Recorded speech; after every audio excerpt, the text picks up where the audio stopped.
The whole world is looking at Filipinos right now as they're about to elect a late dictator's son to be the president of the Philippines. In other countries, this is what you'll see.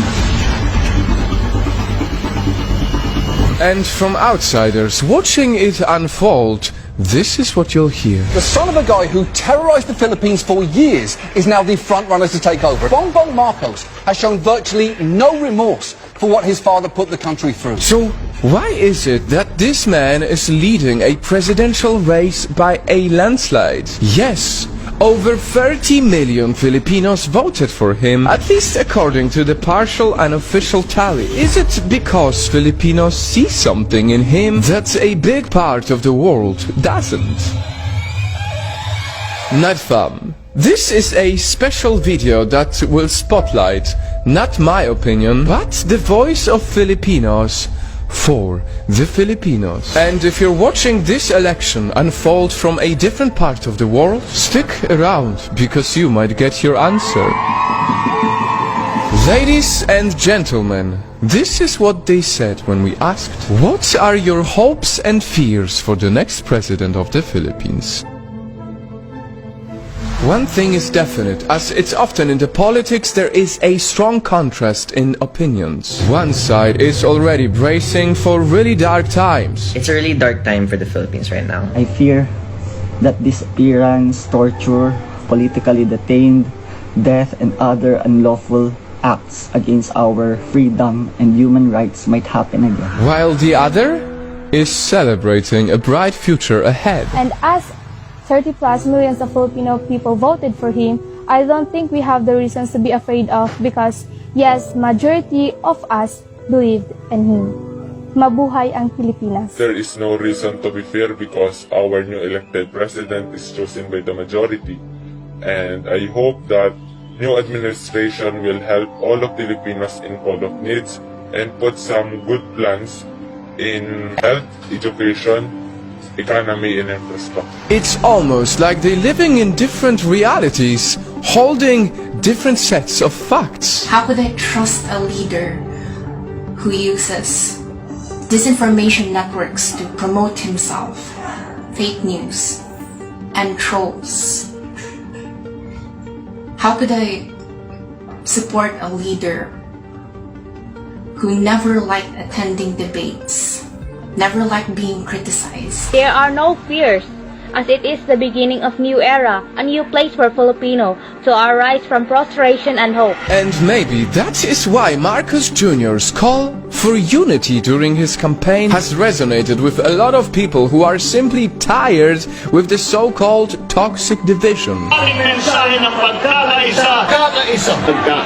I fear that the relationships, friendships that's been broken by the elections, we all have our differences, we all have our own principles and beliefs. But then the critics also ask, what is the point of unity under a family name that has stolen so much from the country?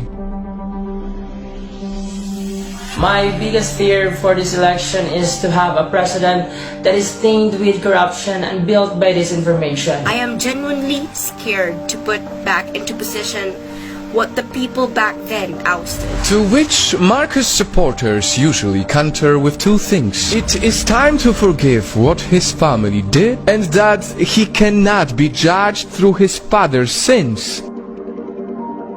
Nightfall.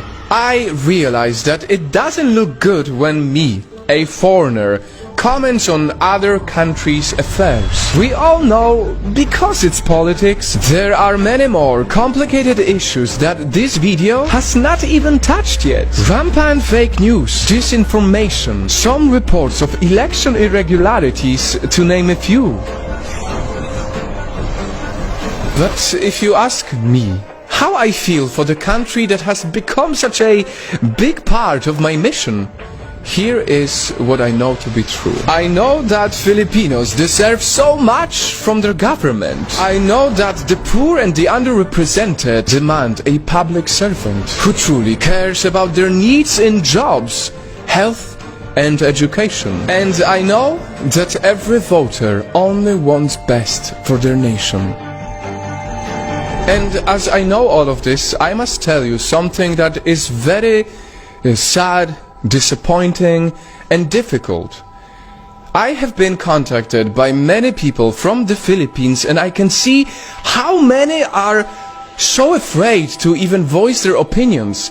That is why we have blurred the faces of the people who speak in this video, because the hate is so strong, because the division is so strong, because the trolls are so strong. Some people are even worried for their lives, simply for expressing their opinions. I have said it before and I'll say it again. The Philippines is a beautiful nation that deserves all the blessings of this world.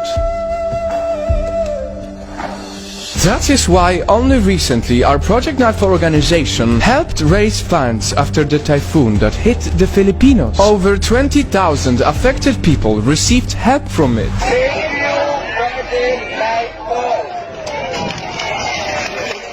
In that moment, in these big numbers, we saw a beautiful unity, and we hope that this type of unity will prevail no matter what, so that when the next elections happen, no one is scared for their lives in expressing their opinions about the future of their country.